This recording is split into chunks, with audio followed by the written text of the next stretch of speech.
Hello everyone, welcome back to my series. অনেক দিন ধরে গরমের জন্যই উইকেন্ডগুলোতে একদম সেভাবে বেরোনো হচ্ছিল না। তো ঠিক করলাম যে ঠিক আছে, এই উইকেন্ডে বেরোনো যাক। ও কোথাও সেরকম যাওয়ার ছিল না, তো ভাবলাম যে ঠিক আছে, চলো একটা লং ড্রাইভে যাওয়া যাক। তো যেমন ভাবনা তেমন কাজ, রেডি হয়ে বেরিয়ে পড়লাম আমরা। বেরোনোর কথা ছিল একটু সকালবেলা, কিন্তু মোটামুটি বেলা হয়ে গেছিলো। অ্যাকচুয়ালি আমাদের সাথে আরও দুজন গেছিলো, তো যেটা হয় কি, সবাই একসাথে থাকলে টাইম কখনোই মেনটেন করা যায় না, তো একটু বেলা হয়ে গেছিলো।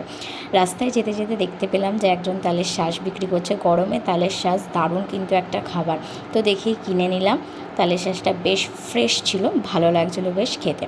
তো তারপরে আমরা ওখান থেকে গিয়েছিলাম চাকদাতে, একান্ত আপন বলে যে বিরিয়ানির দোকানটা আছে সেখানে। আগের বছর গেছিলাম আমরা, তো আমাদের কোয়ালিটি এতটাই ভালো লেগেছিলো, তো এই বছর জাস্ট ফাটাফাট প্ল্যান করেই চলে গেছিলাম।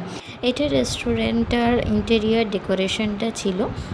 গিয়ে আমরা অর্ডার দিয়েছিলাম ফিশ ফ্রাই। আগেরবার যখন ফিশ ফ্রাইটা খেয়েছিলাম এত ভালো লেগেছিলো আমাদের, তো এবারে গিয়ে কোনো রকম না ভাবনা চিন্তা করে আগে ফিশ ফ্রাইটা অর্ডার দিয়ে দিয়েছিলাম। এখানে ফিশ ফ্রাইটার কোয়ান্টিটি তার সাথে কোয়ালিটি দুটোই কিন্তু দারুণ। এটা কিন্তু পুরো পিওর ভেটকি দিয়ে করা একটা ফিশ ফ্রাই। কেউ যদি কখনও যাও, ফিশ ফ্রাইটা কিন্তু ট্রাই করতে একদম ভুলো না, নয়তো খুব বড় জিনিস মিস করে যাবে। আর তার সাথে আমরা নিয়েছিলাম হান্ডি মাটন বিরিয়ানি। ফেমাস বিরিয়ানির দোকানে গেলে তো ডেফিনেটলি বিরিয়ানি ট্রাই করতেই হবে, তো আমরা হান্ডি মাটন বিরিয়ানিটা নিয়েছিলাম। তার সাথে একটা গ্রেভি আইটেম নিয়েছিলাম, যেটা ছিল কড়াই চিকেন। তো গ্রেভি অতটা বেশি ম্যাটার করছিল না, কারণ বিরিয়ানি আমাদের সামনে ছিল। এখানে হান্ডি মাটন বিরিয়ানিটা আমরা 3 জনের কোয়ান্টিটিটা নিয়েছিলাম, কারণ যদি আমরা না খেতে পারি তো তাই 4 জনেরটা আমরা নিই। তো 3 জনেরটাই নিয়েছিলাম। এবং এই মাটন বিরিয়ানিটায় মাটনের কিন্তু কোয়ান্টিটি ছিল 750 গ্রাম। নো ডাউট মাটনের কোয়ালিটি ভীষণ ভালো, যেটার জন্য আমরা আবার ছুটে গেছি এই বছরও।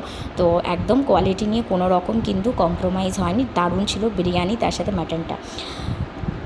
আসলে যে বিরিয়ানি লাভার ছিল তার কাছে খুব ভালো পিসটা পড়েছিল, ওর তো ভীষণ ভালো লেগেছিলো। রিয়াকশান দেখে বুঝতে পারবে। যারা বিরিয়ানি লাভার আছো ডেফিনেটলি একবার ট্রাই করো, ভীষণ ভালো লাগবে। আমিও মটন তো পছন্দ করি না, বাট এখানের মাটনের কোয়ালিটি আমাকে মাটনকে ভালোবাসতে শিখিয়েছে। তো যারা আশেপাশে ওখানের আছো ডেফিনেটলি যাও, এটা চাকদা স্টেশনের একদমই কিন্তু কাছে। খাওয়া দাওয়ার শেষে আমরা নিয়েছিলাম একটা মোহিতো, যেটা আমার ভালো লাগেনি, কারণ দামটা যেই পরিমাণে ছিল তার সাথে কোয়ালিটি আমার ভালো লাগেনি। আমাদের সাথে গিয়েছিল আমার ফরএভার পার্টনার, যাকে তোমরা আগের ভিডিওগুলোতেও দেখেছো। খাওয়া দাওয়া কমপ্লিট করে আমরা গিয়েছিলাম ওখানেরই একটা মন্দির, এটা ছিল শিব কালী মন্দির, যেটা ছিল মুকুন্দনগরে। মন্দিরটা খুব সুন্দর ছিল, একদম সবুজ দিয়ে ভরা, মানে গাছে গাছ ছিল মন্দিরটা। এটা ছিল মা কালীর মন্দিরটা, কিন্তু বন্ধ থাকার জন্য আমরা ভিতরে ঢুকতে পারিনি। এটা ছিল মন্দিরের পুরো চত্বরটা। মন্দিরটা অনেকটা বড় জায়গা নিয়ে তৈরি, আর পুরো মন্দিরটাতেই কিন্তু গাছ লাগানো ছিল। আর সবথেকে বড় কথা, মন্দিরটা ছিল একদম গঙ্গার ধারে, তো এখানে এসে অনেকে স্নান করছিল। তারপরে ওখান থেকে বেরিয়ে খেলাম আইসক্রিম। এই গরমে আইসক্রিম না খেলে গরমটা কিন্তু একদম কমপ্লিট হবে না, যখনই বেরোই না কেন।